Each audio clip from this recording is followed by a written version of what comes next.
Assalamualaikum warahmatullahi wabarakatuh.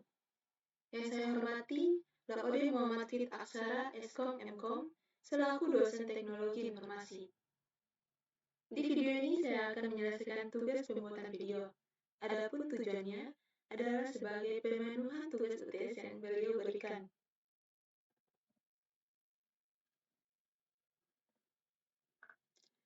Sebelum itu, perkenalkan saya Juliana Herman dengan NIM S1S1230006 dari jurusan Teknik Informatika Angkatan 2023 dari kelas genap. Oke, kita langsung saja ke soal yang diberikan. Soal yang pertama. Dalam Central Processing Unit atau disingkat CPU, terdapat 4 komponen utama. Sebutkan keempat komponen CPU tersebut dan jelaskan fungsinya.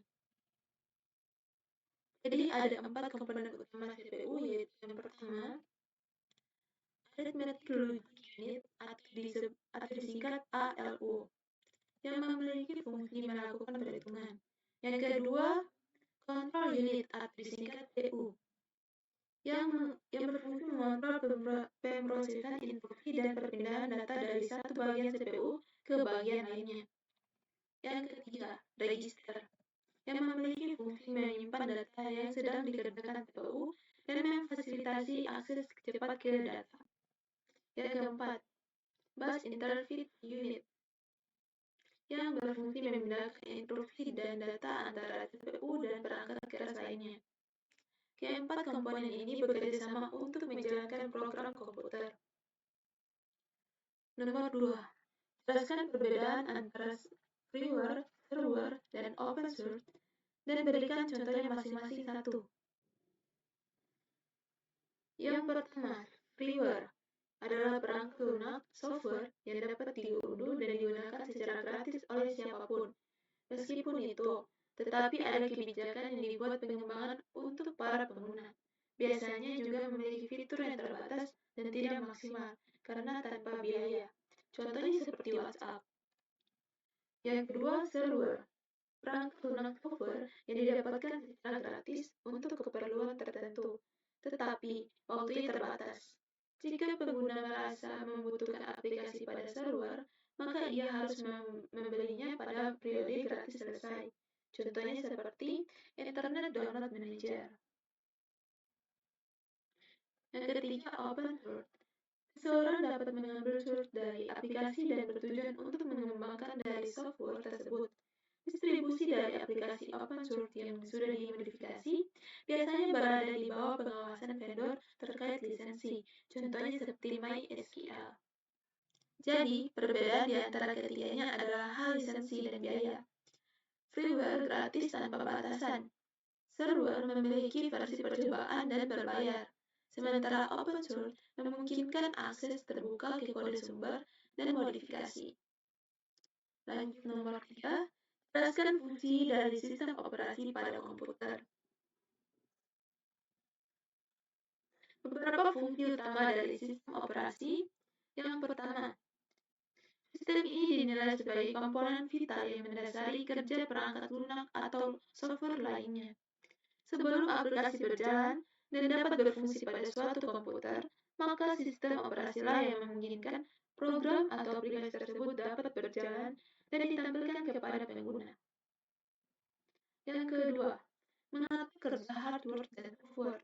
Maksudnya, sistem operasi berfungsi mengontrol fungsi perangkat keras seperti memori, CPU, hard disk, dan perangkat keras lainnya, dan juga mengatur fungsi program software agar terhubung dengan perangkat keras tersebut. Yang ketiga, wadah program atau aplikasi. Aplikasi yang ada di komputer memang tersimpan dalam perangkat penyimpanan, akan tetapi sebenarnya aplikasi tersebut berada dalam wadah yang merupakan sistem operasi itu sendiri. Kalau dianalogikan seperti meja yang diletakkan di atas lantai, meja itu tidak dapat berfungsi jika tidak ada lantai yang mendasarinya. Lalu keempat, menyajikan tampilan. Operasi memudahkan aplikasi berjalan sekaligus menampilkannya pada monitor layar komputer, atau menerjemahkan bahasa pemrograman yang berasal dari CPU, kemudian menampilkannya dalam bentuk teks, grafis, dan tampilan lainnya yang mudah dimengerti. sehingga memudahkan suatu aplikasi agar dapat bekerja dengan efisien. Yang kelima, mengkoordinasi kerja perangkat komputer. Sistem operasi juga mengkoordinasikan segala hal di dalam komputer menjadi lebih sederhana dan berurutan. Yang keenam, mengoptimalkan fungsi perangkat komputer. Misalnya, dalam hal mengatur waktu berfungsinya CPU, pengambilan data yang tersimpan dalam memori hard disk, ataupun mengatur waktu yang digunakan untuk koneksi dalam terminal. Yang ketujuh, mengawasi dan melindungi jalannya suatu fungsi program. Sistem operasi memungkinkan user yang memiliki hak untuk mengakses komputer, menjalankan suatu program, dan mengendalikan siapa yang bisa mengakses program tersebut, atau yang dikenal sebagai fungsi gatekeeper. Maksudnya, file yang tersimpan dalam komputer juga dilindungi oleh sistem operasi dan hanya bisa diakses oleh orang yang berhak mengaksesnya atau memiliki kendali.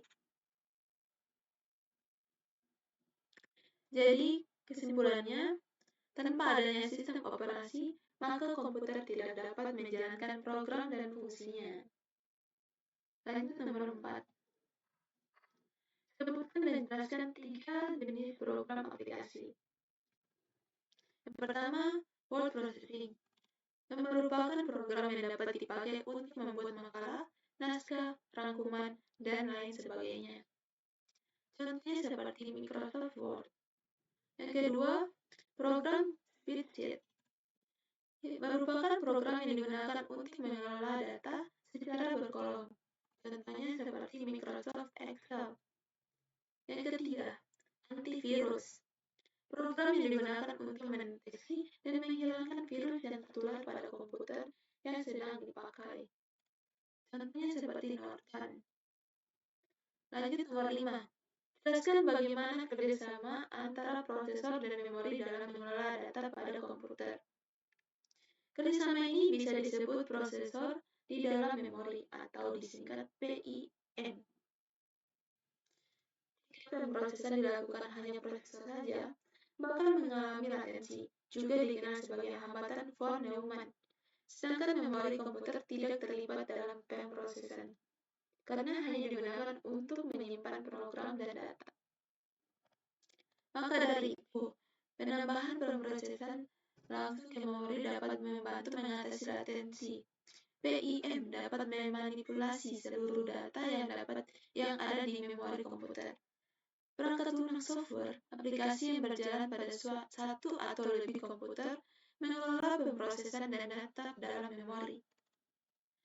Jika beberapa komputer terlibat, perangkat lunak membagi pemrosesan menjadi tugas-tugas yang lebih kecil. Tugas-tugas ini kemudian didistribusikan ke setiap komponen komputer dan dijelaskan secara paralel untuk mengurangi latensi dan mempercepat pemrosesan.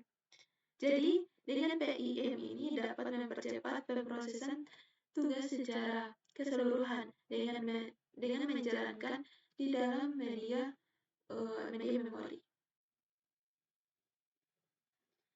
Saya harap video ini bisa bermanfaat, bukan hanya sekedar memenuhi tugas. Jika ada kata-kata yang benar, itu datangnya dari Allah Subhanahu wa Ta'ala, dan kata-kata yang salah datangnya dari saya pribadi. Karena manusia tidak luput dari kesalahan. Maka maafkanlah saya jika ada salah kata atau kata yang kurang berkenan. Saya akhiri, wassalamualaikum warahmatullahi wabarakatuh.